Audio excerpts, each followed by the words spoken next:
who had a nuanced independent position feel that they couldn't get through it. Yeah, the primary is when the party selects their candidate for the general election in November.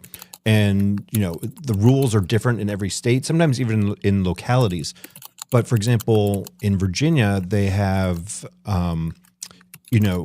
the conference, right?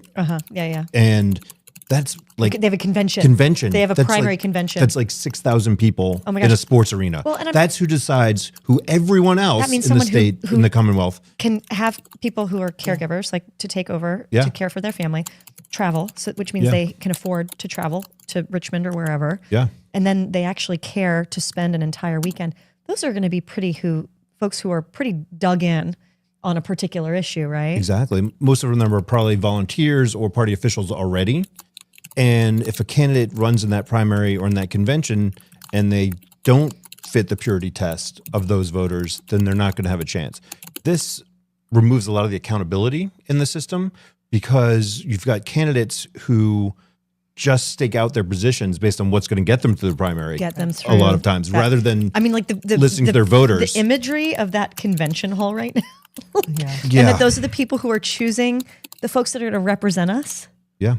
That's I mean, deeply concerning. I lost my nominating convention for lieutenant governor in Massachusetts. Did you really? I did, and I got over the threshold that allowed you to run anyway and to have a primary. But I wouldn't have been selected, and I was chairman of the Republican Party at the time. Wow. But I was too liberal for the nominating convention, and so I think it's really but important.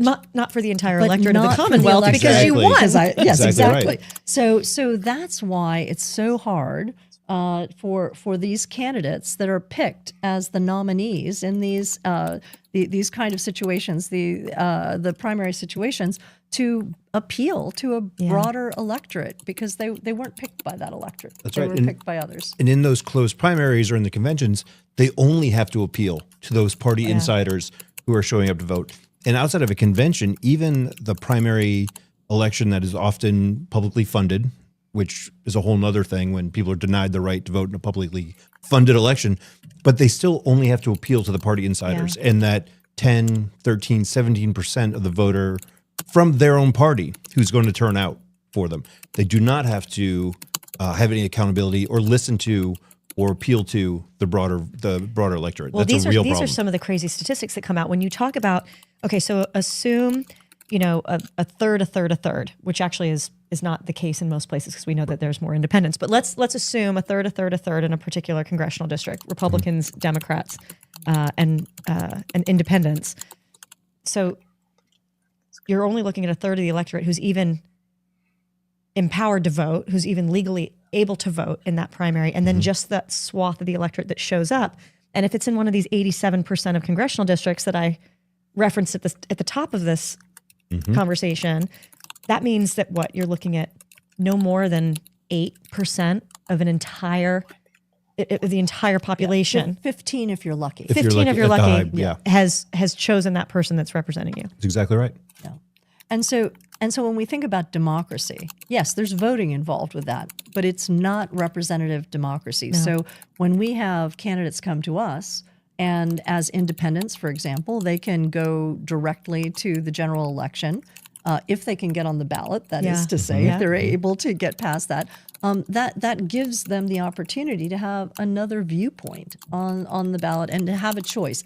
And I think what many people don't know actually is that in almost 80% of the races, certainly 70%, that people don't have a choice. They don't have any other choice on the ballot. They walk in, or even if they do have a choice, that choice is from a party that is so marginalized that it's a foregone conclusion who's going to win. What's your home state? That's my home state. 9 but congressional it's also, districts. It's Utah. It's Nebraska. Oh, it's all these red or blue. Mississippi All and- red or yeah. blue states where the people who are in the opposing parties there, few as they are, know that they don't even have to show up to vote because their and now vote will never count. And the increasing number of independents. And it's decided in the primary. And it's in a decided lot in of the those primary. places. Yeah. So not only does your vote not count, but you're going to get the most extreme version of what you don't believe in. Exactly right. So we're trying to bring in another voice in the middle there somewhere, which is not to say they're a moderate. They're just a different independent voice that is accountable to the local constituents and allow them to put their ideas out there and compete in the, open forum of ideas. And we'll see what happens. Maybe something will happen like we saw in Dan Osborne's race last time when he was running for Senate.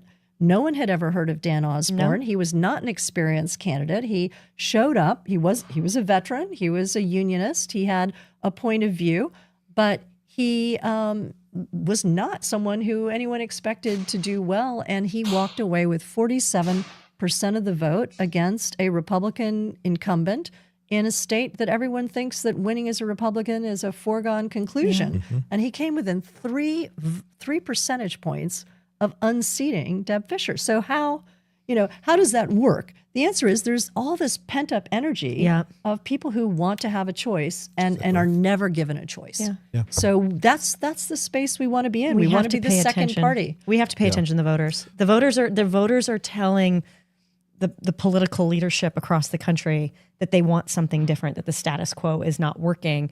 Unfortunately, we're getting folks who I think tend to be a little bit of like, blow it up, right? Like, whether it's drain the swamp or whatever, that are not encouraging the strengthening of our institutions, but rather the dismantling of our institutions. How do we think about, how are we thinking about that? Could I push on that a little bit? Because I think that a lot of times when people hear that I've started a third party, they say, well, you must hate everything that President Trump has been doing. And I would say the objectives of what he's been trying to do in some cases to streamline, federal government, to make it more efficient and effective. That's something that the Grace Commission was doing back in the Reagan era. Mm-hmm. I mean, this has been a goal of politicians, throughout history to try to make efficiency in government is a good thing. Efficiency in government is a good thing. Yep. The question is, how do you do it? Mm-hmm. Are you doing it in such a way that you dehumanize public servants and deny them their livelihood when they haven't done anything wrong? That's probably not a good way to do it. Do you do it in such a way that people in America are denied critical services, or that they have their privacy violated potentially by data that's being shared with private companies? No, these things are not how you go about it.